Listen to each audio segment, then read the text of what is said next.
வேதத்துல எல்லாம் நிறைய பிரார்த்தனைகள்ல என் வாக்குல அக்னி பகவான் இருக்கட்டும் அப்படின்னா என்ன அர்த்தம்? நல்ல அறிவோட கூடிய நல்ல சொற்கள் என் வாக்குல இருந்து வரட்டும். அக்னிர்மே வாசி ஸ்ருதா வாக்ஹ்ருதயே ஹிருதயம் மயி அகம் அமிர்தே அமிர்தம் பிரம்மணி வேத மந்திரம் சொல்லுகிறது. அதாவது என்னுடைய நாக்கில் அக்னி பகவான் இருக்கட்டும்.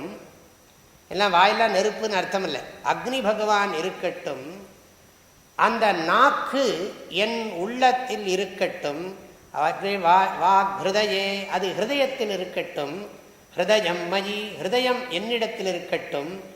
நான் அமுதத்தில் இருப்பேனாக, அமுதம் பரம்பொருளில் ஒடுங்கி இருக்கட்டும். இப்படி ஒரு பிரார்த்தனை நல்லா இருக்கு. இந்த பிரார்த்தனை அக்னிர்மே வாசி ஸ்ருதா வாக்ஹ்ருதயே ஹிருதயம் மயி அகம் அமிர்தே அமிர்தம் பிரம்மணி.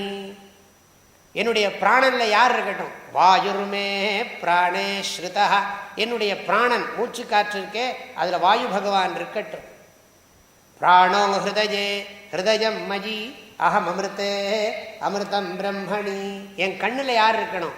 சூரியோ மே சக்ஷுஷி ஸ்ருதா சக்ஷுர் ஹிருதயே ஹிருதயம் மயி அகம் அமிர்தே அமிர்தம் பிரம்மணி. என் மனசுல யார் இருக்கணும்? சந்திரமா மே மனசி ஸ்ருதா சந்திரன் இருக்கட்டும். மனோ ஹிருதயே ஹிருதயம் மயி அகம் அமிர்தே. இப்படியே நிறைய இருக்கு.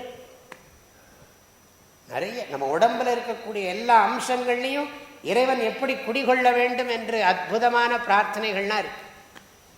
இந்த மாதிரி பிரார்த்தனை உலகத்துல பார்க்கவே முடியாது. எந்த மதத்துல இப்படி எல்லாம் பிரார்த்தனை. காலம்பர வேளைக்கு விசேஷமான பிரார்த்தனை, மத்தியானத்துக்கு பிரார்த்தனை. இந்த பிரார்த்தனைக்குன்னு புஸ்தகம் போட்டோம்னா வால்யூமா போடலாம். அவ்வளவு விஷயம் இருக்கு, சப்ஜெக்ட் இருக்கு.